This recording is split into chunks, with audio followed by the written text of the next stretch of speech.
En las sombras de la guerra y el dolor se levantan héroes sin... Hola, ¿qué tal amigos? Buenas noches. Estamos en un nuevo episodio de Tras la Armadura Project con invitados. Ya creo que cruzamos la recta final de la cuarta temporada. Sama, ¿cómo estás? Yo un saludo especial para todos nuestros amigos, seguidores, compañeros, para todos en general un saludo especial, nuevamente viéndonos, escuchándonos, aportando para que todos continuemos creciendo como comunidad, como pares que somos en medio de todo este proceso de la veteranía, John. Y nada, muy contentos, estamos sobrepasando ya la mitad de la cuarta temporada, vamos llegando ya cercanos a nuestro episodio número 50. Así es. Cerca de las... ¿Esas son las bodas de qué? ¿De oro? Bodas de oro. Capítulo Sí. número 50 ya. Oiga, Sama, le voy a contar una cosa. El capítulo de Cuéntala. hoy me hace acordar, mejor dicho, me lleva a mi adolescencia, ¿yo? Nos vamos para la década de los 90, cuando yo era un joven, impúber, ¿no? Y Esa estaba en época de la el, juventud tan buena, ¿no? exacto, estaba en el Liceo del Ejército Pichincha en Cali. Resulta que en esa época nosotros, yo llegué en 1996 a ese colegio. De por sí es el único colegio que en mi vida como hijo de militar tuve la oportunidad de estar 3 años consecutivos, porque de ahí hacia atrás, por cada año tuve un colegio, por cada año estuve en un colegio, pero Dios me dio la oportunidad de estar 3 años en el Liceo del Ejército Pichincha y conocer, yo creo que a mi primer modelo de oficial en el Ejército de Colombia, y era al director de ese liceo. Una persona que en ese momento para mí, en ese momento y después de 22 años de servicio, firmo que era el modelo de un oficial ético, gallardo, con honor, conocimiento, donde la palabra, donde de una u otra manera en esa juventud mía, yo decía, yo algún día quiero ser como ese man. Yo algún día quiero ser como ese man, como el director del Liceo del Ejército Pichincha entre el 1996 a 1998. Exactamente 3 años, 96, 97, 98. Yo me gradué del colegio en 1998, Sama. ¿Cómo la ve? John, yo creo que inspirador todo lo que dices. Yo creo que es un muy buen recuerdo, pero creo que también podría convertirse en un episodio de agradecimiento por todo ese impacto que recibiste en tu vida de joven. Y bueno, yo creo que después de todo lo que has hablado y de todo lo que sabemos de mi mayor, que es una persona que estuvo jugándosela en la guerra, estuvo trabajando en temas de justicia, en temas de educación, se la jugó por el tema de educación, por el tema de ciencia y tecnología.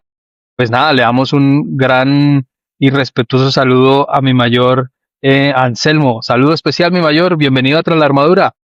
Buenas noches, muchísimas gracias por la invitación.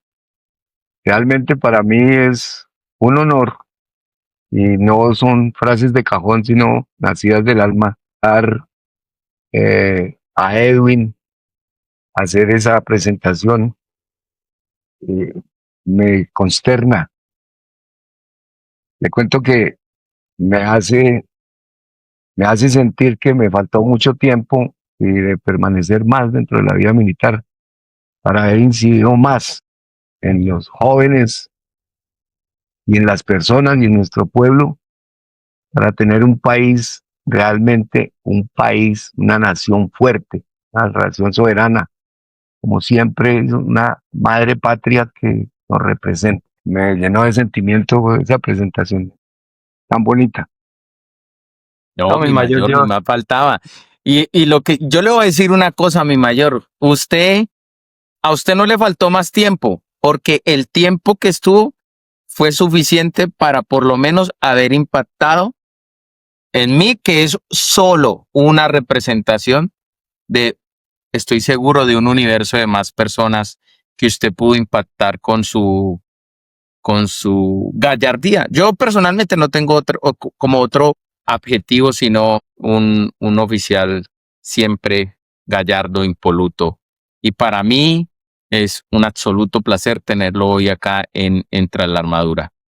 Además porque creo que mi mayor tal vez está llegando a los 20 años de veterano, ¿no? Mi mayor, 20 25 años de veterano. Entonces es un enorme honor.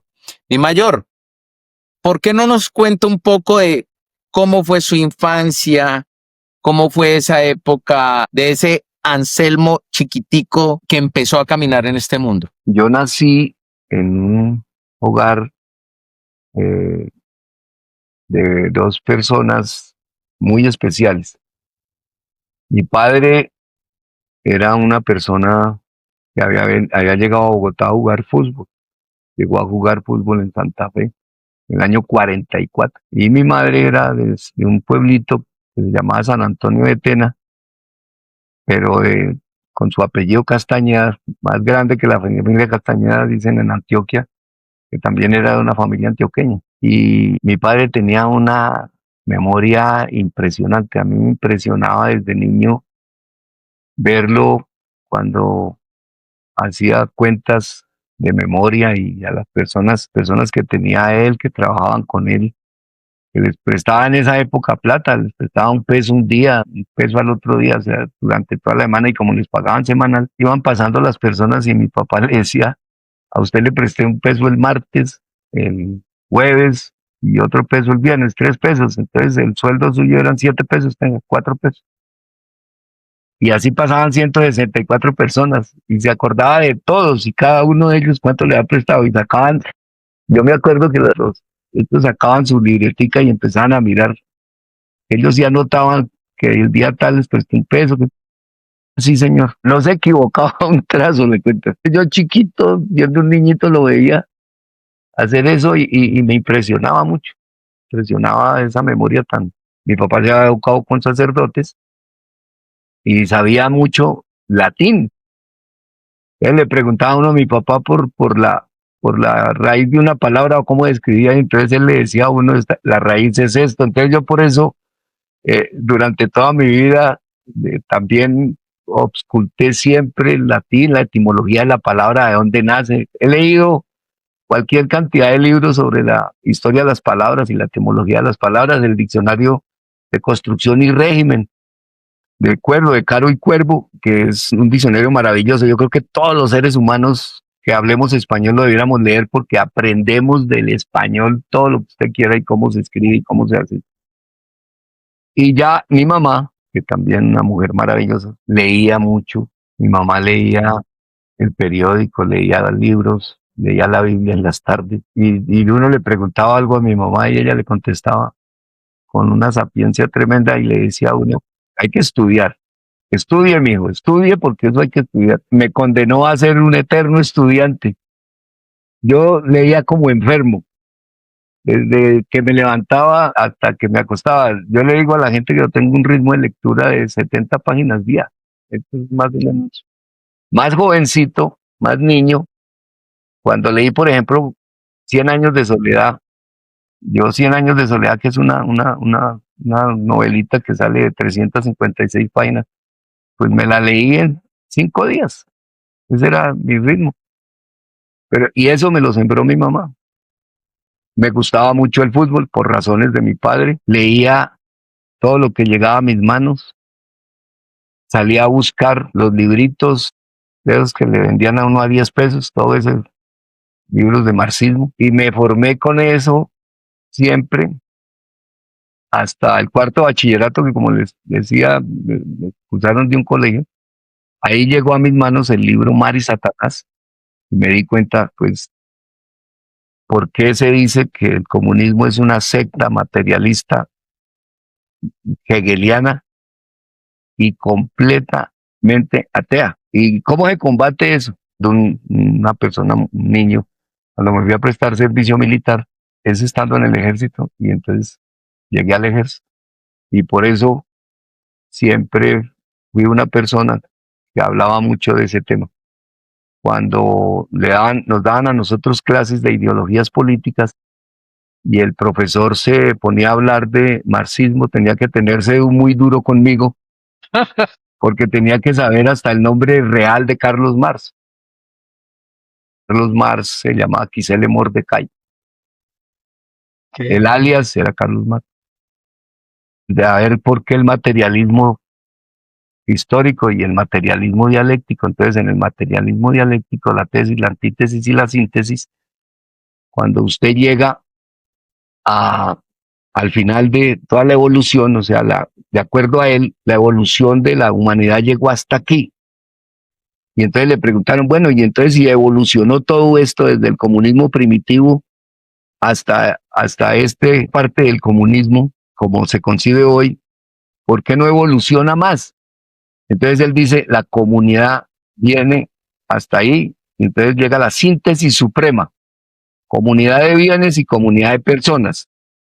Entonces, por eso usted ve ahora la comunidad de personas, no se sabe qué son, hombres, mujeres, LGBTI, Q+, Q no sé, o sea, todo eso yo lo leía de niño y ahora viendo lo que está pasando, pues uno se da cuenta y dice, no, oiga, eso era así, y por eso uno podía desde esa época, pues cuando Edwin me escuchaba, seguramente yo siempre, síntesis suprema, comunidad de bienes, comunidad de personas, y hoy lo estamos viendo.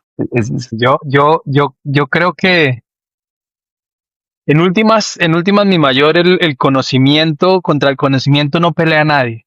Que es que yo creo, que es que yo, no, el conocimiento y ese camino que a veces uno cree que está descubriendo, en algún momento seguramente alguien ya lo caminó y escribió y analizó y eh, se pudieron llegar a conclusiones mucho antes de lo que uno cree que es la realidad de las cosas, ¿no? Yo creo que con eso que acaba de decir del ejemplo que usted recibió de sus padres y lo que usted puso en práctica, que fue la lectura, que yo creo que es de los ejercicios eh, que permiten que el ser humano trascienda mucho más a otros planos.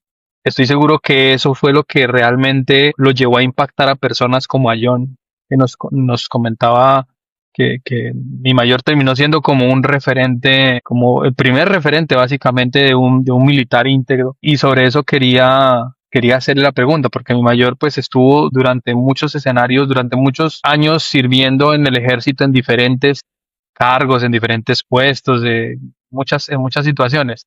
Pero quería preguntar de pronto en este punto de la entrevista o de la charla sobre esos momentos impactantes dentro del servicio.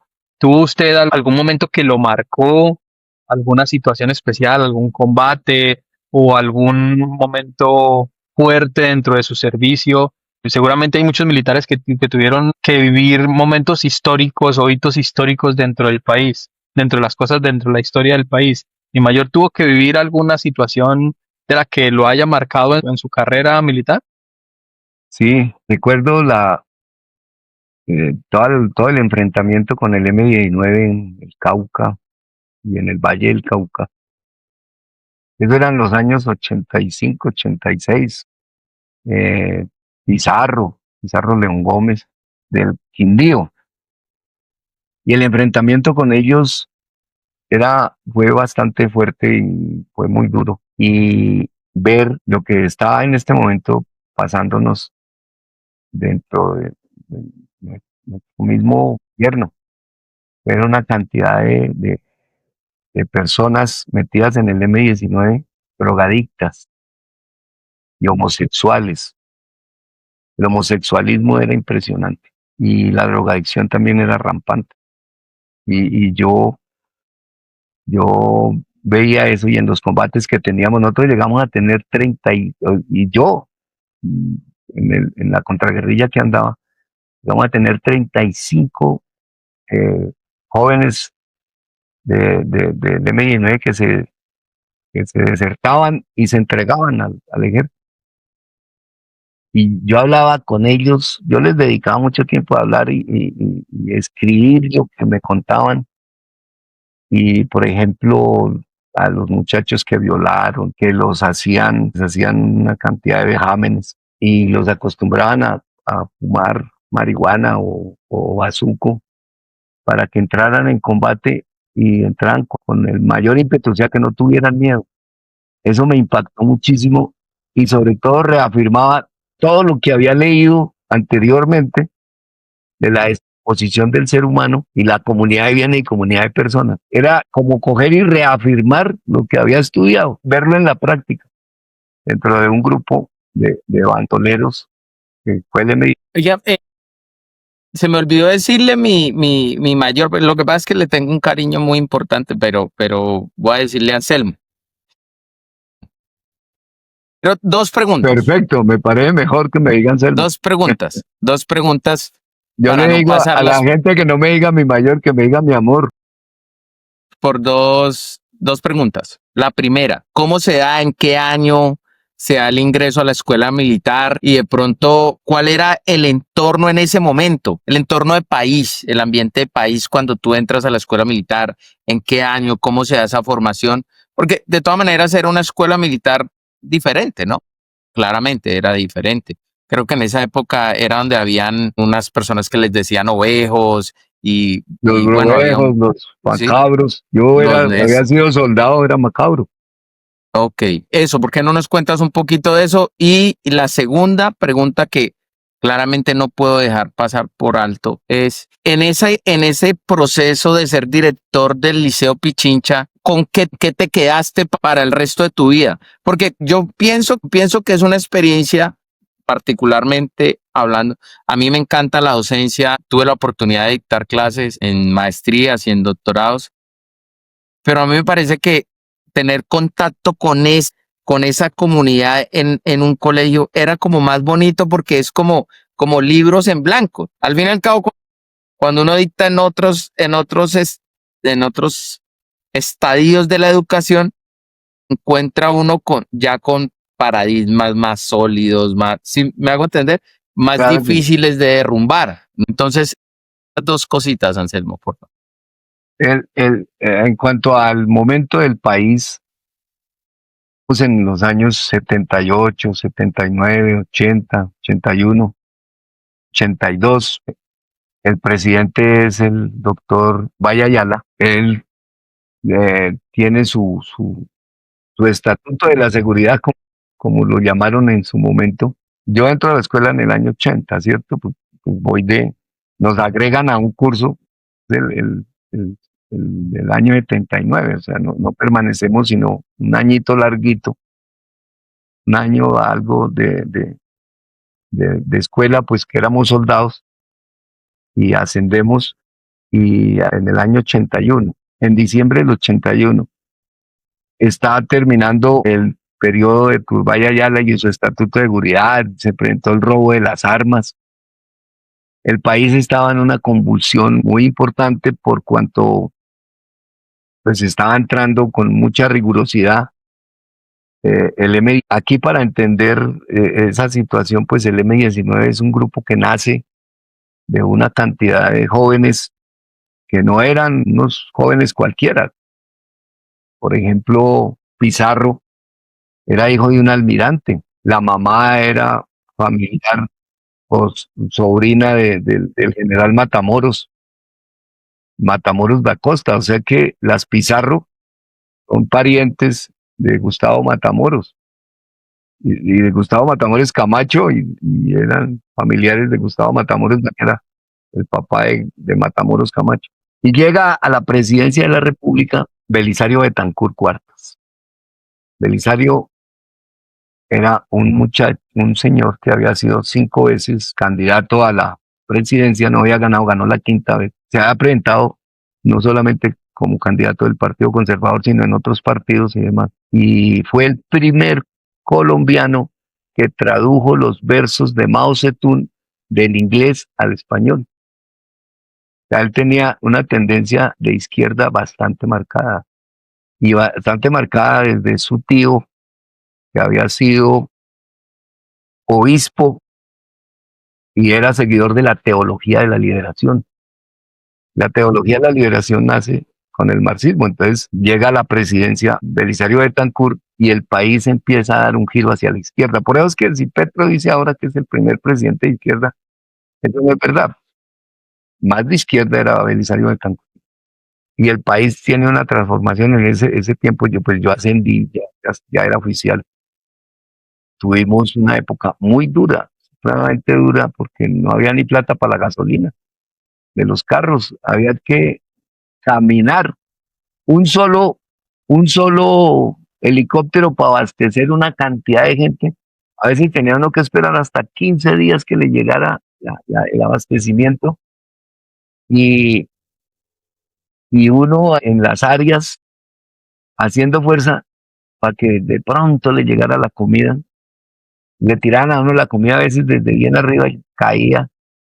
O sea, esos 4 años fueron supremamente difíciles con Belisario Betancur.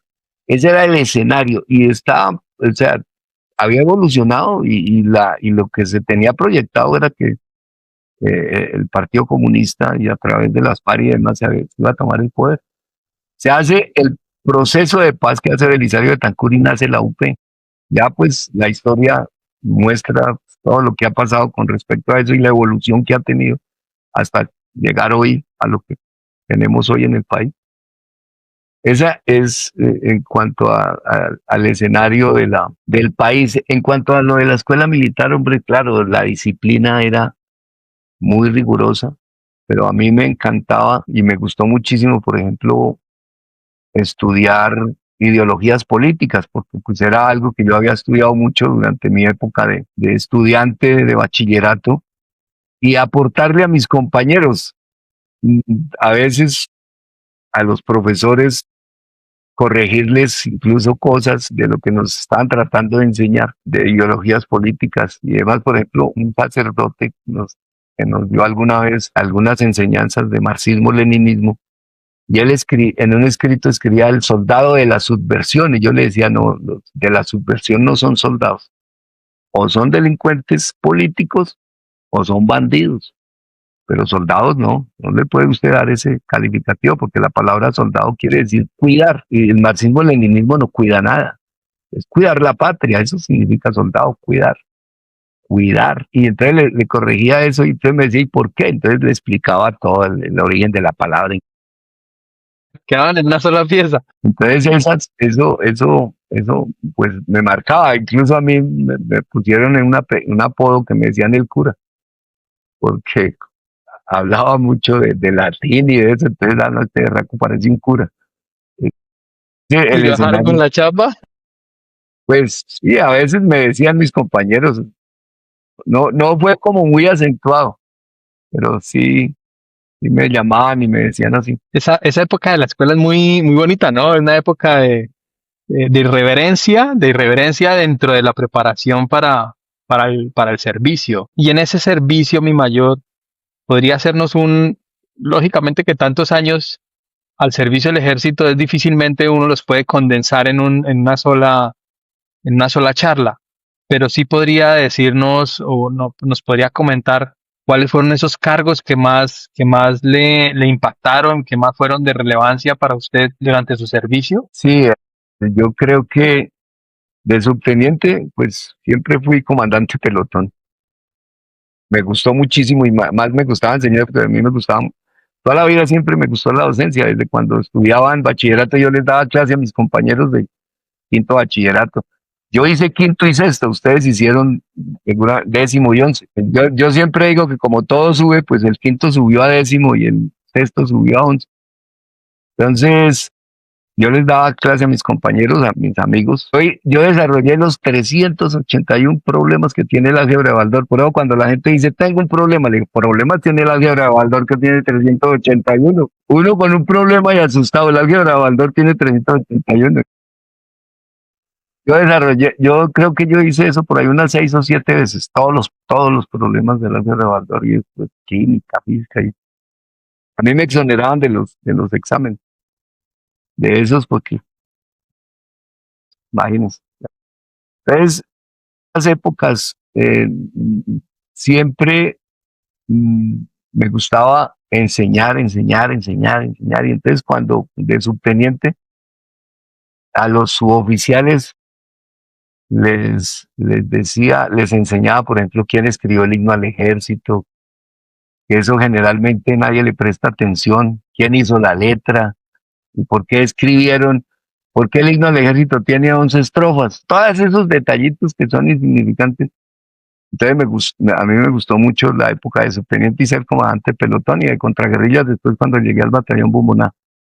Pero un cargo que también me gustó mucho fue cuando yo llegué al batallón Cazadores, a San Vicente del Caguán, y me nombraron de oficial de personal.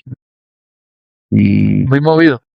sí, claro, ser un oficial de personal me parecía muy bonito porque era ayudarle a todo mundo, o sea, poder uno, incluso con los suboficiales, con los mismos oficiales. Entonces, y a mí que me gustaba la docencia, entonces cuando me iban a consultar un problema, yo terminaba dándoles una clase de alguna cosa. Siempre me gustó mucho ese año que estuve de oficial de personal en el Batallón Cazadores. Y de hecho, esos son cargos que lo marcan a uno y le van cimentando a uno el conocimiento. Ve uno la parte práctica del conocimiento. Es como decía Kant, el conocimiento sin práctica es insulso, pero la práctica sin conocimiento es bárbaro. Eso lo decía Kant, Emmanuel Kant, porque cuando uno sabe las cosas, por qué se hacen así, no tiene el para qué, comete uno barbaridades. Como las respuestas que le dan a uno, no, es que aquí siempre hacemos así las cosas. No, espere a ver, porque hay cosas es que se pueden hacer de otra manera, y para eso es el conocimiento.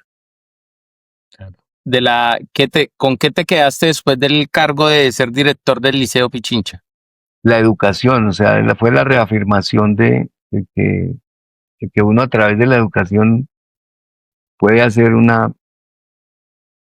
el progreso de los pueblos y la transformación de las personas o el mejoramiento de las personas a través de la educación. La educación es una necesidad de la humanidad. La educación no es un servicio, la educación es la misma vida del ser humano. O sea, si la educación hace al ser humano. Ningún otro animal se educa. Al animalito se adiestra, se le enseña, se le esto, pero realmente educar es al ser humano. O sea que la educación es intrínseca al ser humano. Y eso lo ve uno desde los pueblos, desde las 4 culturas más antiguas que tiene la humanidad, que son los chinos, los egipcios, los mesopotámicos y los hindú. De ahí, si usted los estudia, ellos son grandes por la educación que tuvieron, por la educación que desarrollaron. Pues no en vano los mesopotámicos son los que primero empiezan a escribir sobre el derecho. Entonces, si ustedes se acuerdan el código de Urnandú, el código de Hammurabi, el código de Urkágina, y si quiere encontrar cuál es la justicia restaurativa y la justicia retributiva, pues lea Urnandú, lea Hammurabi, lea todo eso. Los 180 leyes del Código de Hammurabi, en el 17 está, por ejemplo, todo el procedimiento que se hace hoy día en los procesos penales, civiles, administrativos y demás. Nada es nuevo, lo que hoy hacemos es desarrollar todo lo que esos nos dejaron. No, que esto me lo acabé de inventar. Sí. Si usted lea Confucio le habló del mejoramiento continuo, de la reingeniería, y de todo lo que hoy llamamos marketing y demás. Y lea Aristóteles, es decir que es cierto que escribió 164 libros, que nosotros no hemos ni siquiera leído unos 7 u 8.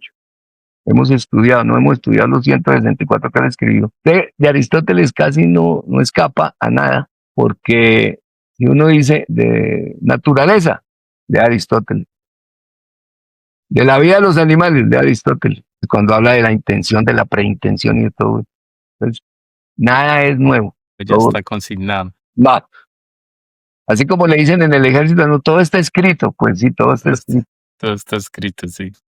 Lo que pasa es que uno a veces como no, de pronto no ha hecho la tarea de leer tantas cosas ni de tener tantos libros y tantos libros en la cabeza, pues cree que lo que está haciendo es nuevo. Y en última, lo que hemos hablado, ya hay cualquier cantidad de gente atrás ha le ha echado lapicero al asunto, ¿no? Ustedes ven detrás de mí esta biblioteca chiquitica. Tengo 19 cajas de libros que no he podido poner en ninguna parte porque no me caben. Son 3.500 o 3.700 libros que tengo más o menos. Un sobrinito que en Medellín me decía, tío, ¿por qué no regalamos eso a una biblioteca? Y le digo, cuando me muera regalen todo lo que quieran, déjenmelos, Déjenmelos quietos. Démelos quietos, sí. Sama, pues ahí te das cuenta. Ahora, Anselmo, toda carrera tiene un momento de cierre. Digamos que ya hablaste de la escuela militar, de la moraleja, de ser director de la educación. Nosotros los veteranos tenemos que llegar a ese momento, a ese paso de dejar el uniforme, adoptar el traje civil. ¿Cómo fue ese momento para ti? Cuando no me llaman a curso para teniente coronel, pues obviamente yo sabía o yo tenía pues ya como la expectativa de que no me iban a llamar al curso porque recuerden lo que les contaba contra Samper, que le había propuesto a estos generales en forma pública, yo lo había hecho en forma pública, entonces me mandaron a dirigir un colegio y yo dije, bueno, seguí estudiando Derecho. Usted recuerda que yo estudié allá en la Universidad San Buenaventura y ya cuando llegué a Medellín, que llegué prácticamente a terminar, a los 3 años que estuve en Cali, fueron 3 años, ya había estudiado algún tiempo anterior, entonces ya tenía unas materias adelantadas. Y cuando llegué a Medellín, pues yo sabía que ese era mi último momento. Sin embargo, inmediatamente pasa el curso de mis compañeros, me llamaron de ejército y me dijeron que pasara una reconsideración para que me llamaran pues tenían consideración conmigo porque pues veían que yo era una persona que tenía una capacidad de liderazgo y demás. Entonces, la reconsideración me dijeron, escriba que pues no me den mando de tropa de teniente coronel, sino que para la parte académica, ¿no? Yo envié eso y uno de los que estudió mi reconsideración fue el general Tapias y pues seguramente me tocaba ir a hablar con él y a pedirle, yo le dije, no, pues si no me van a llamar sin hacer ninguna componenda ni nada, está bien, yo lo hago. Pero si tengo que ir a rogar y sacándome por la puerta de adelante, y yo me tratando de meterme por la puerta de atrás cuando yo toda mi vida hablaba y criticaba a todos esos que se hacen a llamar a cursos o con rosca. Entonces yo decía, pues si yo toda la vida hablé de eso y en contra de eso, ¿cómo voy a hacerlo ahora? Es como cuando uno habla una cosa y llega un momento y lo rompe, entonces yo no lo hice. La hermana del general Tapia recuerda que tenía las hijas ahí en el liceo y ella me dijo, no, yo hablo con mi hermano. Le dije, no. Ella lo hizo a través de Nelly, mi señora. Me dijo, dígale al mayor que yo hablo con mi hermano. Entonces yo le dije, no, dígale que muchas gracias. Ya me fui para Medellín, seguí estudiando. Tuve una situación muy especial y es que me nombraron de comandante de un curso de oficiales de la reserva. 44, 44 Por. profesionales y yo los formé como oficiales.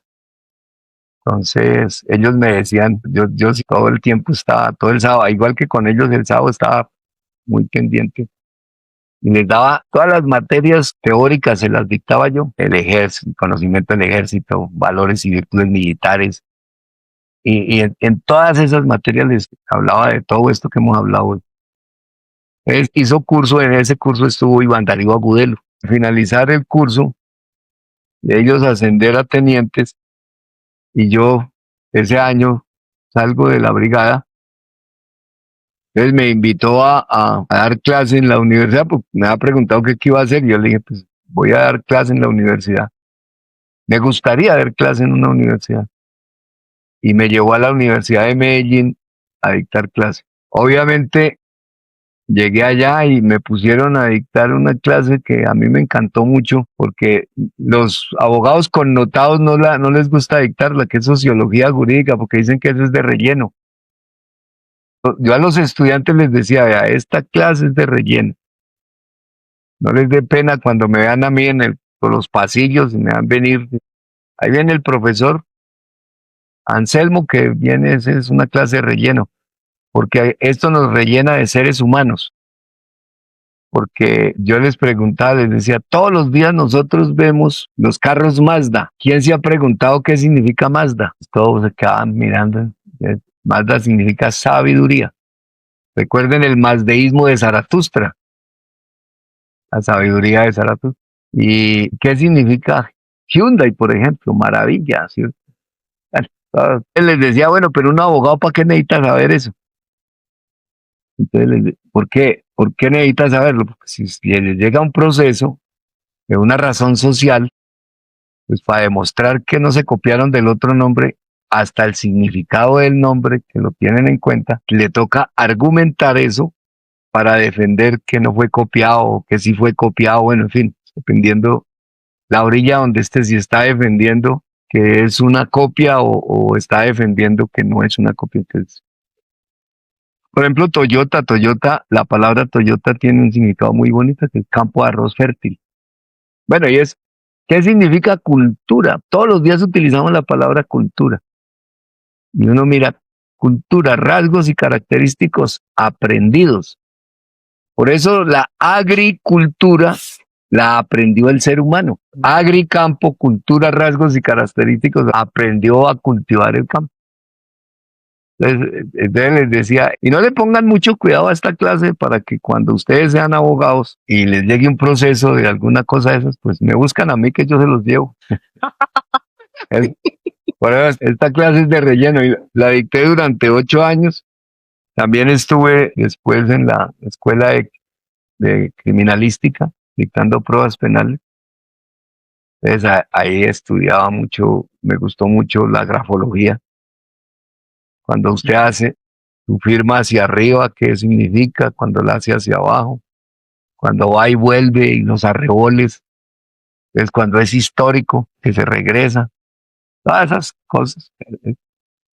Eso entonces salí del ejército a hacer eso, y entonces no me di ni cuenta, pasó un año y estaba retirado, y no sabía que estaba retirado, porque entre otras me seguían invitando mucho a la brigada a, a cosas que necesitaban, por ejemplo, a dictar charlas, a hacer conceptos. Ahí ayudé a llevar unos procesos de laborales.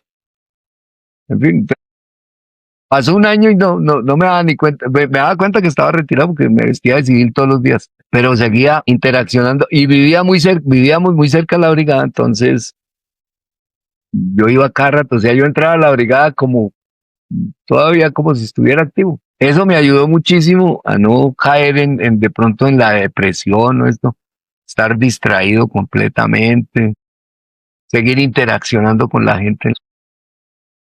Bueno, en fin, fue un tránsito muy bonito. O sea, ese fue como la preparación a la vida civil. Mire mi mayor, que pocos han tenido no sé si se puede decir la sinceridad o de pronto el carácter, seguramente los años. Excúseme, no quiero decirle que mi mayor tenga muchos años, no es mi intención. Pero mi mayor habló muy tranquilamente cuando dijo, no me llamaron a curso de Estado Mayor, que a veces es como tabú decir, muchas personas evitan de pronto tocar esos temas. Pero mi mayor habló que no lo habían llamado al curso de Estado Mayor y hizo referencia también a algo del presidente Samper. Pero, pero ¿nos quiere contar algo del tema? ¿Quiere de pronto charlar sobre ese tema? Que seguramente es hasta un punto bien importante dentro de su vida militar. Pues así muy rápido, para no profundizar mucho, pues recuerden que el presidente Amper llegó con dineros del narcotráfico. Señor, sí, señor. Entonces yo siempre consideré que era una persona indigna de ser el mandatario de un país, habiendo llegado con estos dineros. Entonces se promovió como un malestar, especialmente liderado desde los mayores. Recuerde que los primeros que empezaron a hacer su manifestación fueron los del Estado Mayor, los que están haciendo curso de Estado Mayor en Bogotá. Escuela de guerra, la La escuela de Escuela de guerra. Entonces, en las periferias, pues fuimos algunos que manifestamos esos desacuerdos. Y en una despedida, era en la séptima brigada, pues yo le propuse al general León Gómez Mateus y a Marino Gutiérrez Izaza que hiciéramos un levantamiento militar en contra del presidente y le contábamos al país la verdad. Entonces, obviamente que yo tenía en mi conciencia que a mí no me iban a llamar a curso para teniente coronel seguramente. Anselmo, una vez fuera del servicio activo, usted no dejó de servir, simplemente cambió el escenario, podríamos decirlo, porque de una u otra manera la vocación de servicio continúa en ti.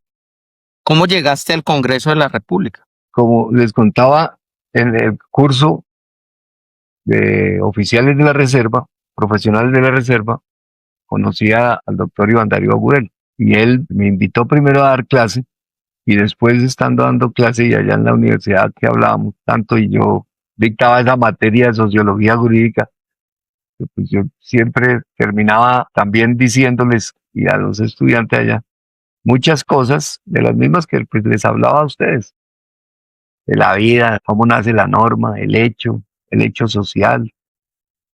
Entonces él me dijo un día, Anselmo, usted que habla tanto de este tema, ¿por qué no me ayuda? Hacemos política, hacemos una campaña política. Y le dije, venga. Entonces empecé a hacer un plan estratégico para las votaciones y empecé a estudiar política y marketing político como un berraco.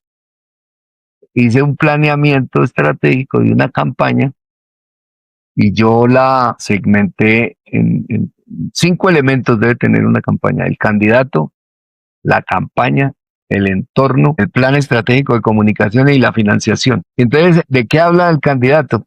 ¿Cómo debe ser la persona? La honestidad, bueno, todo lo que es quién soy, dónde estoy y para dónde voy.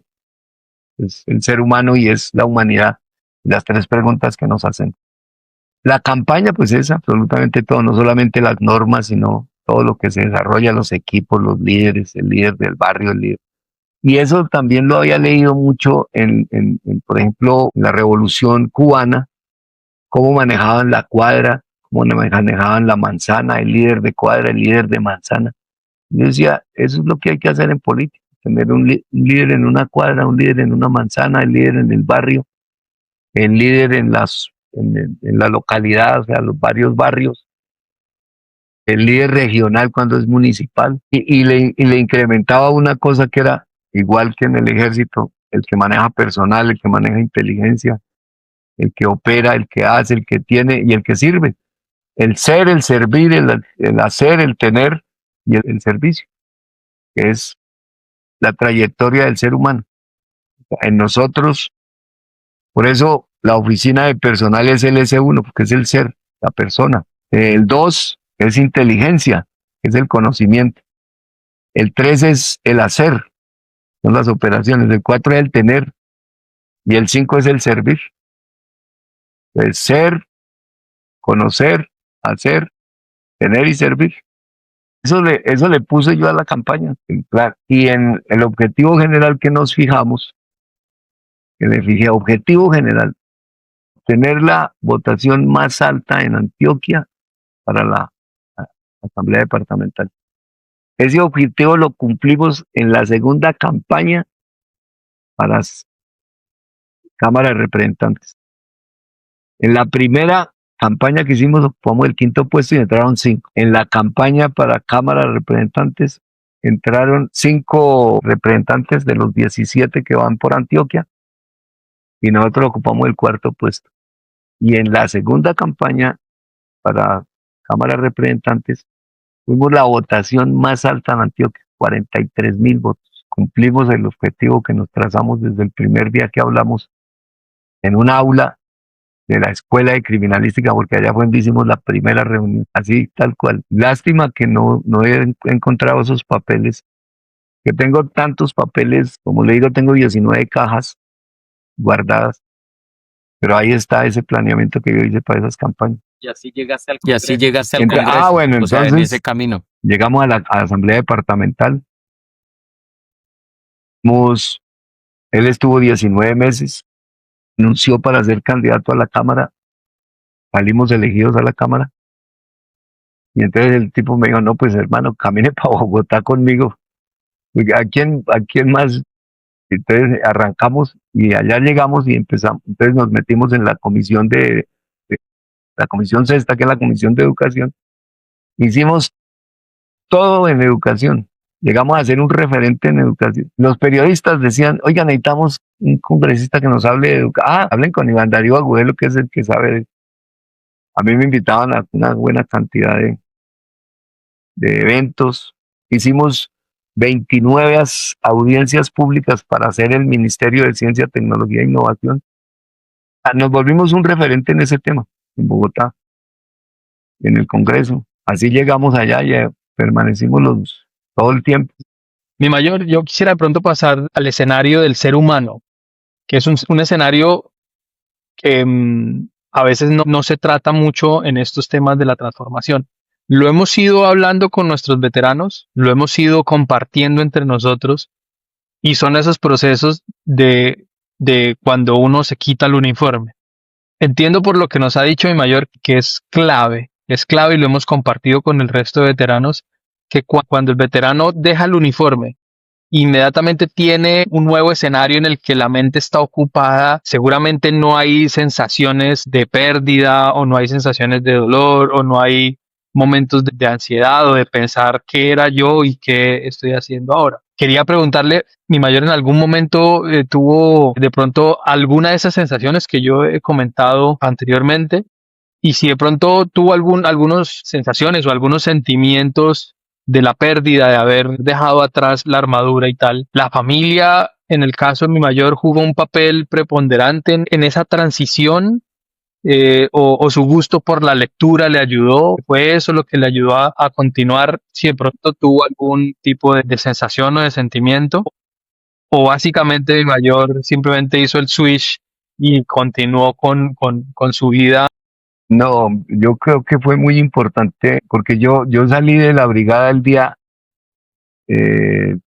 9 de diciembre. Hicieron la ceremonia de despedida que le hacen a uno el desfile. Yo era el miembro del Estado Mayor, le hacen el desfile y salía uno a vacaciones, viajé a algunas partes con mis hijas. ¿Sí? Y el día 10 de enero estaba dictando clase en la universidad, entonces llegué de vacaciones de estar en algunas partes del país, vine a Bogotá a visitar unos hermanos que vivían acá en Bogotá. Llegué a Medellín a dictar clases, entonces no tuve tiempo. Bueno, esa fue la primera situación que llegué a dictar clases. Y la otra, que un compañero había hecho una empresa que se llama Serasis Limitada, y entonces yo llegué ahí a ser como el gerente regional allá en Medellín. Por razones de la actividad, yo no duré sino como unos 2 meses. Yo le dije un día, hermano, yo no me veo aquí bien, esta no es mi expectativa, estoy dedicado a la academia y voy a seguir en eso. Entonces no seguí trabajando en la empresa. Me dediqué completamente a la academia. Me seguí levantando a las 3 de la mañana a estudiar, y a las 6 me iba a la universidad a dictar clase cuando tenía, en fin, tuve algunos procesos como abogado, y después de estar dictando clase y haciendo todo esto, me puse a escribir. Ocupaba mucho tiempo haciendo investigación yo no levantaba la cabeza prácticamente de escribir y hacer una actualización jurídica. Por ejemplo, llegué aquí a Bogotá y lo he hecho. Voy a enviárselas para que la conozcan. Llevo 14 años haciéndola. Saco 4 noticias jurídicas, las que pongo ahí, y todo lo que pasa en los días, en cada día, los 365 días. Hoy es el día tal, hoy es el día tal, pasó tal cosa. En fin, las efemérides, mejor dicho. Sí, sí, sí. Eso llevo haciendo Pues, me ha servido muchísimo. Bueno, y la otra cosa que he hecho es estudiar inglés. O sea, estudio inglés. Hoy no he hecho los ejercicios de inglés porque siempre los hago antecitos de acostarme. Pero yo sí todas las noches hago 15, 20 minutos. En la mañana, cuando madrugo a hacer lo de las efemérides, también estudio otro ratico inglés. O sea, todo el tiempo andaba ocupado, entonces no, no tuve tiempo de aburrirme, como yo le digo a la gente, es que no tuve tiempo, no tenía tiempo ni de pensar. Y la familia sí juega un papel muy importante. Pues, pucha, los hijos, pendiente de mis hijas, estudiando en la universidad. Yo daba clase en la universidad que estudiaba Claudia Patricia, entonces yo le decía, metas la clase, ponga la clase de tal cosa conmigo. Ay, gana mi papá, yo no voy a ir allá que me levante, y yo por no dejarme levantar que tenga que estudiar como enferma, no, no, no, no. Y nunca, ninguna de las dos quiso ver clase conmigo. Oigan a mi papá, ahora sí, ahora sí me hizo reír. Pero ahí hay un punto que rescatar, mi mayor y John. Hay un punto que rescatar y que creo que de cierto momento hacia acá no lo volvieron a hacer. Y es esa despedida que a usted le hicieron. Ese cierre de los ciclos, ese rito de cierre del ciclo del servicio, es tema es clave. El agradecimiento que le da la institución representada en los que estén en ese momento ahí, que son los que toman la decisión de decirle a mi mayor, muchas gracias, vamos al campo de paradas, que tenemos preparada una ceremonia de despedida. Lo hemos hablado con varios veteranos, lo hemos tocado en varios escenarios y es clave. Les voy a contar una infidencia a los dos aquí. Gracias a nuestro proyecto de Tras la Armadura, muchos activos nos han estado siguiendo y escuchando los podcasts y todo el cuento.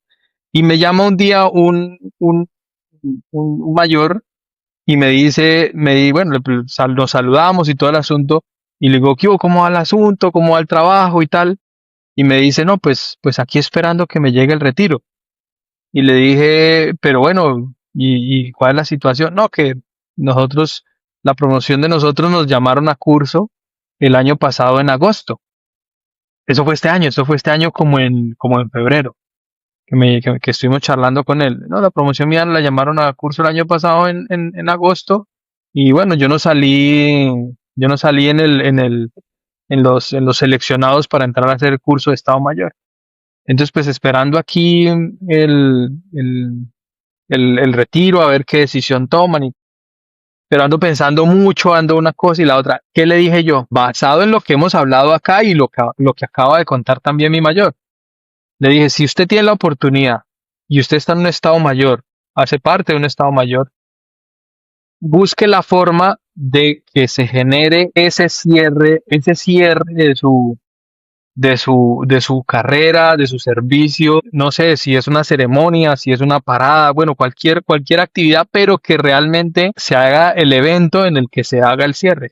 Pues sí, él habló con el comandante de la brigada, el señor general entendió y obviamente asintió que sí, efectivamente había que hacer la actividad.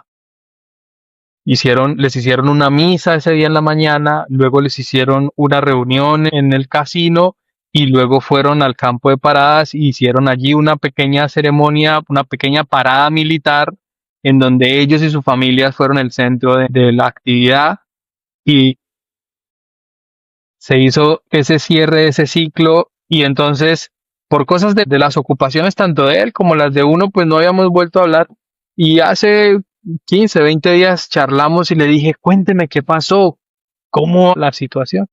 Y me dice, no, ya enganchado, trabajando, estoy aquí moviéndome en un escenario un escenario privado. Está trabajando para la empresa privada y todo el asunto.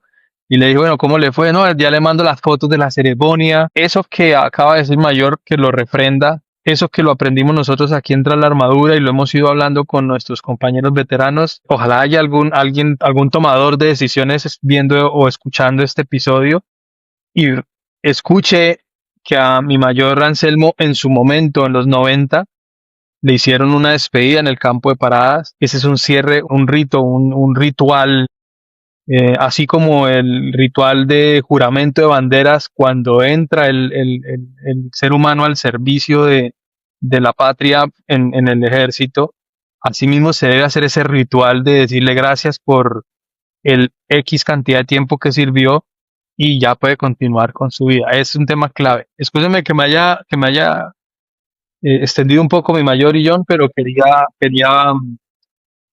hablar de Realmente lo que ustedes persiguen con estos programas es eso, enseñar, y yo creo que este es un escenario y lo que usted dice es perfecto. Eso es dentro de la parte de adaptación a la vida civil, que no la podemos dejar olvidar, porque lo que usted dice, todo tiene que tener un cierre. Y más nuestra carrera, ¿no? La carrera de las armas, que la carrera de las armas se constituye en rituales desde la entrada, o sea, desde entrada, entrega de arma, juramento de bandera, el ascenso, el ascenso, el ascenso, el ascenso, la medalla, la no sé qué.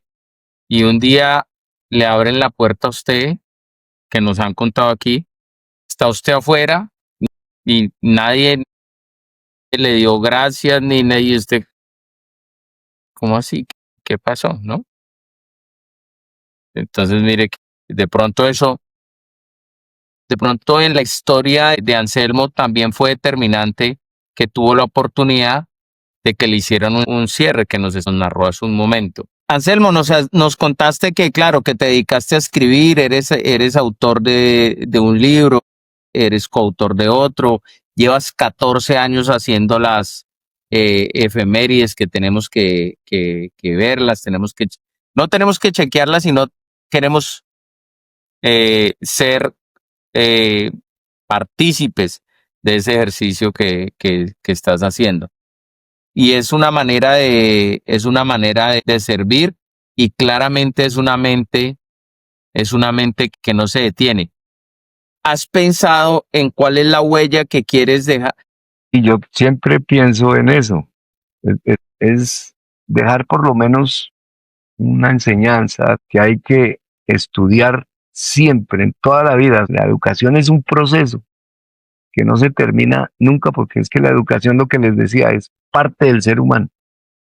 Y lo más importante de todo esto es que entendamos que todos los días, la edad que tengamos, aprendemos. Y es necesario. Y eso le mantiene su cerebro activo.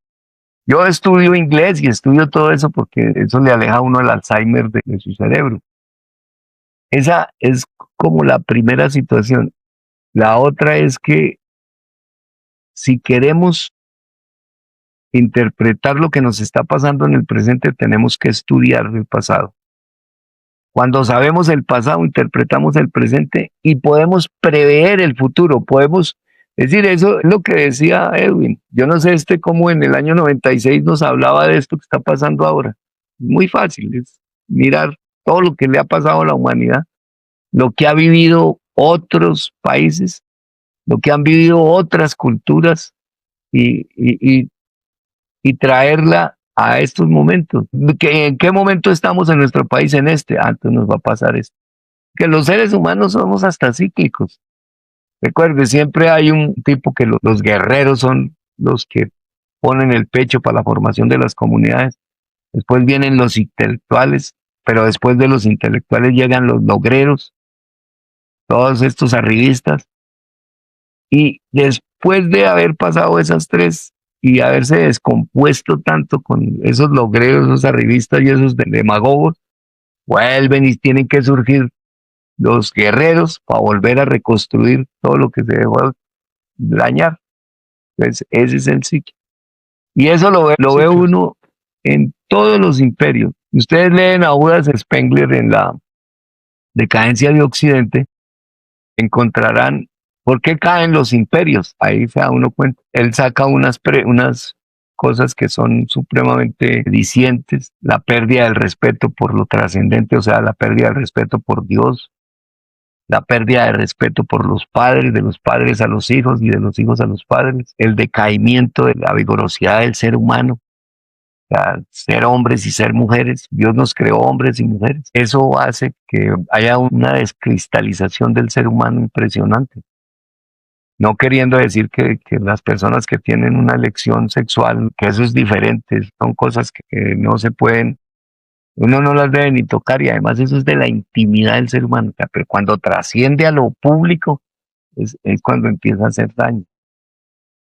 Y eso, cuando uno estudia Oswald Spengler en la decadencia del Occidente, ya uno cuenta diciendo, lo que nos está pasando es esto, porque ya nos pasó esto y viene esto y sigue esto. Nuevamente sencillo.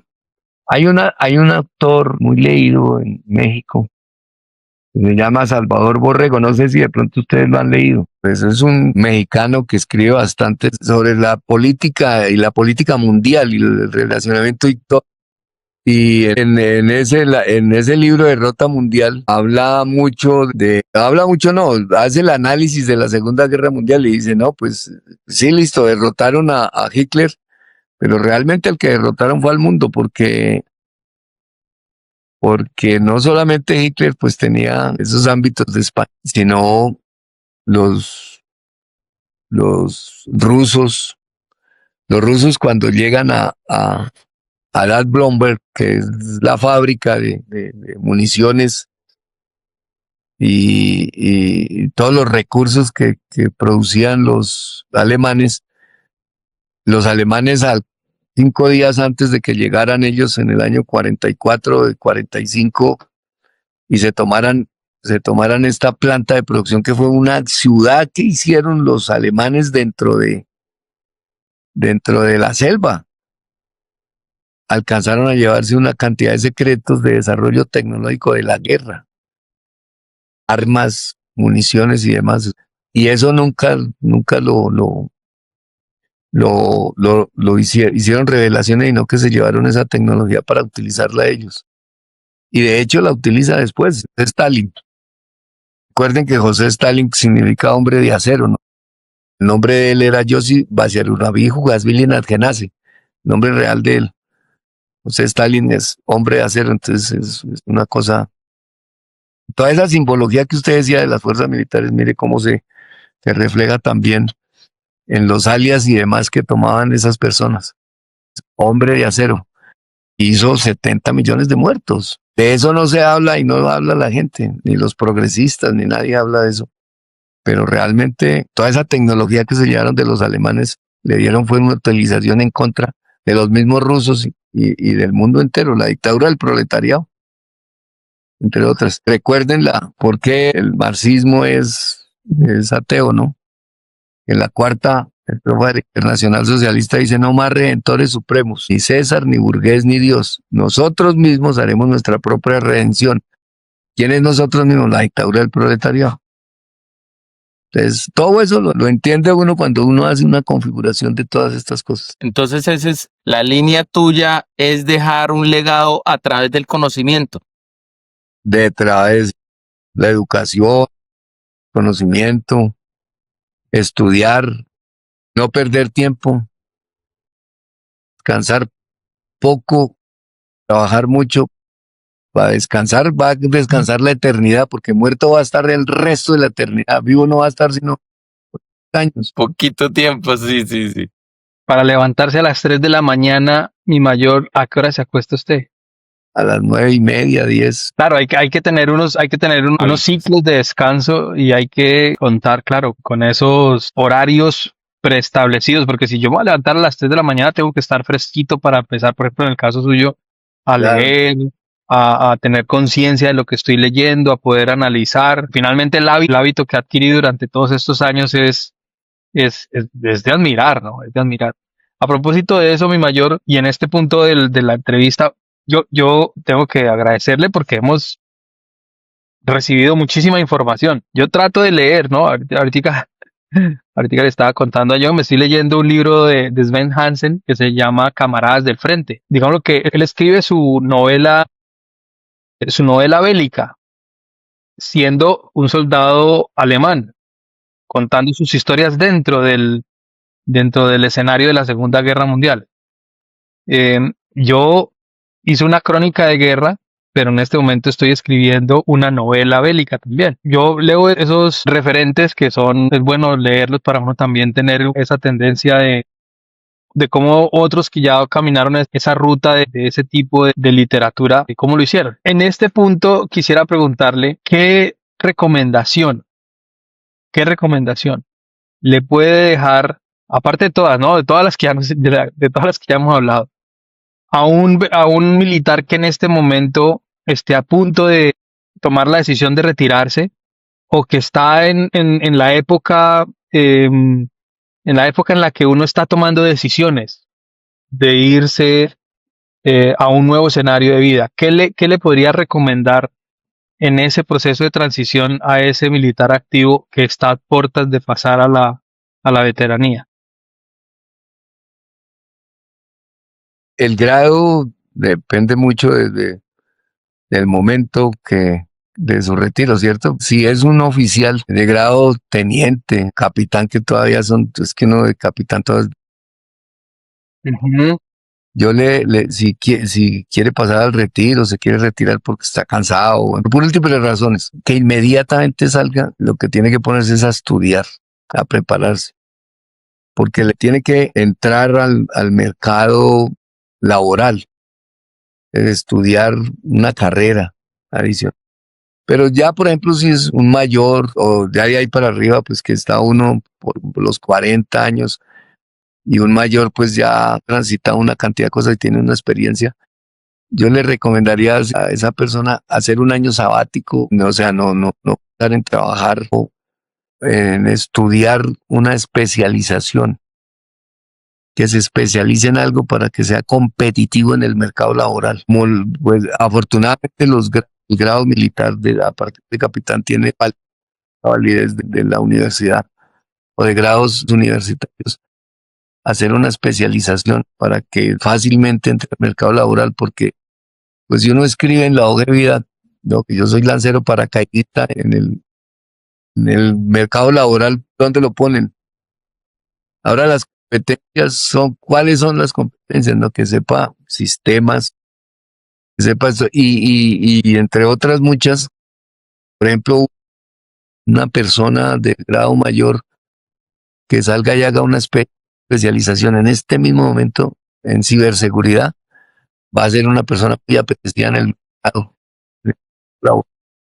Ahora ya si un teniente coronel, un coronel, siempre le recomendaría que su año sabático, este año, dedíquese a descansar, dedíquese a su familia, pero a prepararse para seguir sirviendo. Que nosotros tenemos una gran capacidad y nos forman como líderes. Hombre, sigamos haciendo y teniendo esa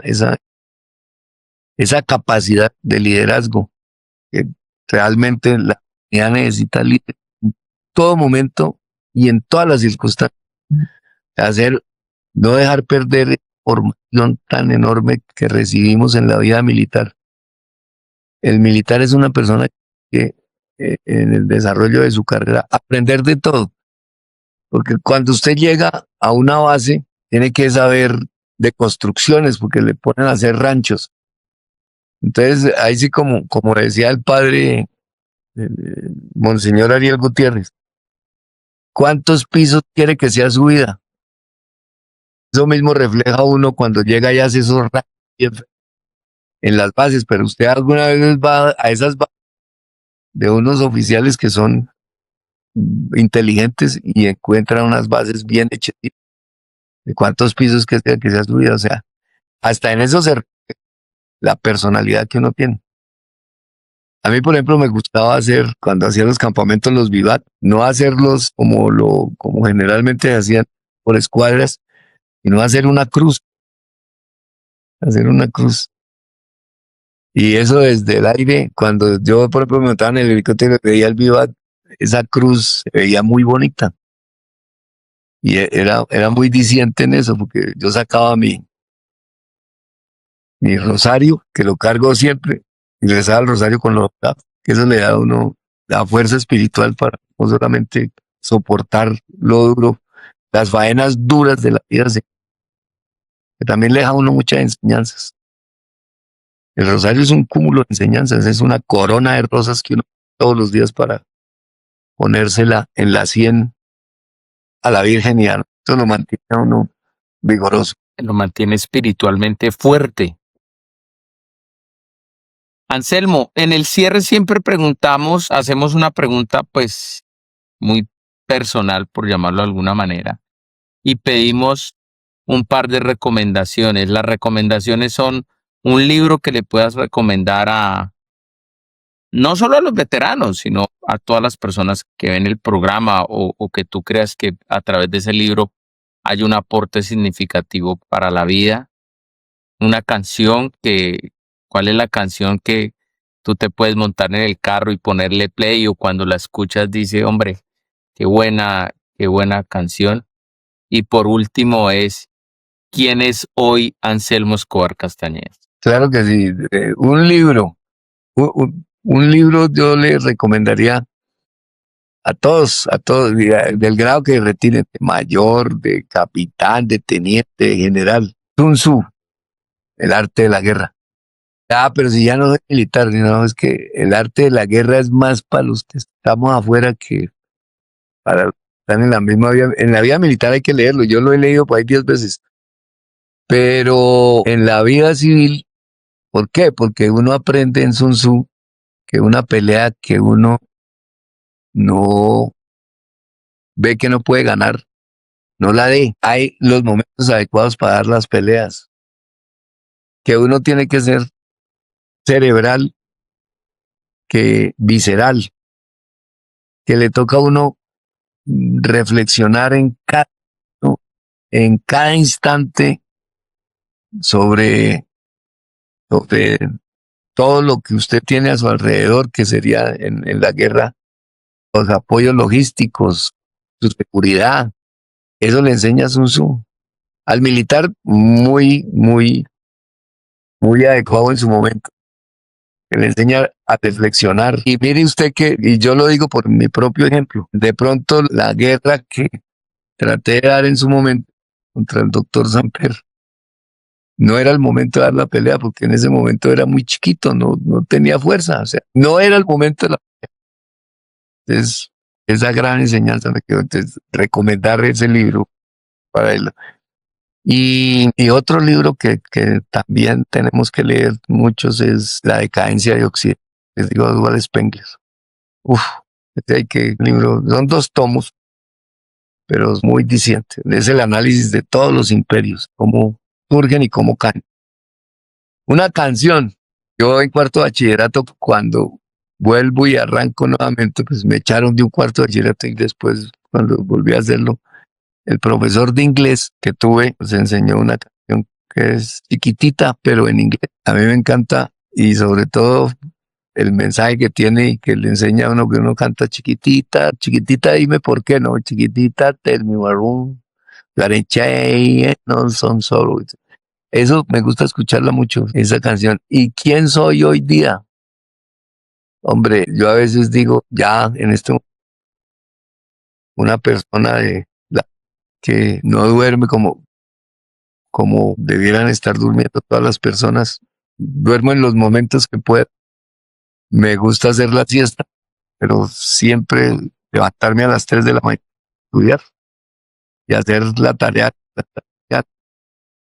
Y que me encanta transmitir lo poquito que he estudiado y lo poquito que sé. Aspiro que de pronto me den chance estos 3 años o 4 que me quedan de vida activa hasta el retiro forzoso a ser magistrado. Me he inscrito a ser magistrado de la Corte Constitucional 2 veces. Ahorita estoy inscrito para ser magistrado del Consejo Superior de la Judicatura. Vamos a ver si nos da chance. Estuve inscrito para ser defensor del pueblo, que me gustaría mucho. Eso me gustaría y cerrar mi ciclo, mi vida, siendo magistrado. Mi mayor Anselmo Escobar, yo creo que todos, hablo en este momento por los 3 que estamos aquí charlando, o hablo para los 3 que estamos aquí charlando, pero seguramente en diferido este mensaje llegará a muchas personas que estarán de acuerdo con lo que le voy a decir, que estamos muy agradecidos con el espacio. Seguramente no alcanzamos a abarcar una vida tan llena de historias, de conocimiento compartido, de conocimiento creado seguramente, de aportes a la sociedad, de aportes a la institucionalidad, de aportes a la familia, y que seguramente lo sigue haciendo, en este momento lo está haciendo directamente hacia nuestra comunidad de veteranos. No queda más sino decirle que muchas gracias por el tiempo, gracias por su servicio a Colombia, a nuestro país, a las juventudes como las que en su momento también John perteneció y fueron impactados por su sabiduría y de pronto también por su capacidad de liderar y de inspirar, que eso es un tema muy clave en la creación de nuevas generaciones de gente inquieta por conocer, inquieta por estudiar, inquieta por superarse. Yo quedo muy agradecido con ustedes, me encanta la recomendación, ya lo apunté aquí el libro, voy a mirar a ver cómo hago para buscarlo y bueno, nuevamente refrendar mi gratitud por este espacio que nos ha brindado el día de hoy y seguramente a muchos activos, a muchos veteranos y de golpe también a muchas personas que les gusta escuchar estos temas, estoy seguro que los hará pasar un muy buen momento, les dará un buen espacio de inspiración para de pronto generar esos hábitos de levantarse una horita más temprano, de acostarse un poquito más temprano, de ir a leer un par de libros en otro momento, sacar espacio para tantas cosas. Entonces, nuevamente, agradecerle mi mayor, muchas gracias por el espacio, por su tiempo y por compartirnos sus conocimientos. A ustedes, realmente, Edwin, muchísimas gracias por realmente fue un momento de mucha reflexión para mí, el sentimiento que me produce la presentación y las cosas que ustedes me han dicho y enfrentarme a, nunca lo había hecho. He estado en varias emisoras, varios programas, pero nunca desde este ángulo de mi vida militar. Este libro es eh, un reflejo de todo lo que les he dicho, porque lo llamo reseña histórica del constitucionalismo en Colombia. Ustedes miran, pues seguramente les va a llegar el ejemplar, pero contexto social de las leyes. Entonces empiezo a hacer el análisis de civilizaciones antiguas, Mesopotamia, Egipto, Israel, China, India, el mundo grecorromano, el imperialismo inglés, el colonialismo español, bueno, en fin, todo eso. Y la primera constitución que tuvimos nosotros, que es la constitución de 1810 de Socorro, que nadie habla de esa, es porque algunos dicen, no, eso fue un acta constitucional, eso no fue una constitución, pero eso fue de todos modos, una cuestión de la formación del derecho constitucional nuestro. Ese librito le da una cantidad de enseñanzas a las personas que me escuchan. Y si ustedes miran esta foto, la quise colocar así, no todas las fotos que ponen en los libros del autor que sale de aquí para arriba sin brazos, como si fuera manco, no, que se vean las manos del alma. Y en mi actitud de enseñar, esa foto, por eso la hice. Y la portada, que es la diosa Temis de la justicia, y el Congreso de la República es significado, la justicia, y a donde en las leyes, ya constitucionalismo. Ya prepararnos y alistarnos, ya tiene más historia ahí en internet, porque pues ya se publica hace como 4 años, 3 años, largué 4 años. Eso les quería compartir y estar atento, miento en otro momento y poder aportarle lo que pueda. Muchísimas, realmente con el agradecimiento de mi alma, esto que les estoy diciendo, que estoy a su servicio. Mi mayor Anselmo Escobar, muchísimas gracias. Siéntase feliz, siéntase contento de que por lo menos dejó el impacto en una persona a través de otro servicio que pudimos prestar por 22 años. Hoy no me queda más que agradecerle por su tiempo, por su deferencia, por su actitud, por su buena voluntad, y le cuento que estoy aterrado, o sea, estoy aterrado de su lucidez. O sea, hoy me sentí en noveno de bachillerato otra vez. Hoy me sentí en noveno de bachillerato, o sea, yo no sé si lo vaya a alcanzar, o igual no estoy compitiendo con usted, pero quiero decirle que yo hoy tengo 44 años y siento la misma inspiración que sentí cuando tenía 16 años. Se lo juro, se lo juro. O sea, yo digo, no sé cuántos años tenga mi mayor, no lo quiero saber, pero sí sé, hoy sí sé que cuando yo tenga su edad, quiero tener el mismo nivel de lucidez, de transparencia, de conocimiento. O sea, yo quiero eso. Se lo juro que sí. Se lo juro que sí. Yo hace mucho tiempo en una lucha me tracé la meta de ser doctor antes de los 40 años. Gracias al Señor lo cumplí con muchos sacrificios, pero hoy tengo que ponerme, o sea, hoy tengo que ponerme ya. No me voy a levantar a las 3, eso sí no puedo, pero no sé, pero tengo que esforzarme mucho por tener su edad, por tener el cabello blanco como usted, pero por tener la lucidez, la inteligencia, el filo en la palabra, tal como lo mantiene, lo preserva usted hoy. Estoy muy contento, muy agradecido por su tiempo, que es el recurso más valioso. Mandarle un abrazo. Ojalá en algún momento, ya que tenemos el contacto, nos podamos tomar un café. Darle las gracias por todos los mensajes, el conocimiento que le transmite a la comunidad de Tras la Armadura Project. Esta es su casa. Aquí hay 2 veteranos que están aportando, que están haciendo tradición oral, están escribiendo, que quieren dejar un mensaje a los veteranos y al cuerpo de veteranos de Colombia y visibilizar esas historias tan grandiosas como es esta, la de mi mayor Anselmo Escobar Castañeda. A toda la comunidad de Tras la Armadura, recordarles que estamos en YouTube, Spotify, Instagram como @TrasLaArmaduraProject. No olviden darle like, comentar el episodio, compartir el episodio y suscribirse al canal. Estamos en la meta de llegar a los 1000 suscriptores. No tenemos afán, pero sí decirles que el 78% de las personas que ven nuestro contenido no están suscritas al canal. Suscribirse al canal no es un tema de dinero, porque no es este el caso, pero es un tema para que el algoritmo o la plataforma empiece a recoger el contenido y lo empiece a divulgar. Pues en últimas es un algoritmo. Nosotros no tenemos manera de decirle al algoritmo que esto es importante, que esto es relevante, sino que ellos lo evalúan a través del número de suscriptores y del número de visualizaciones.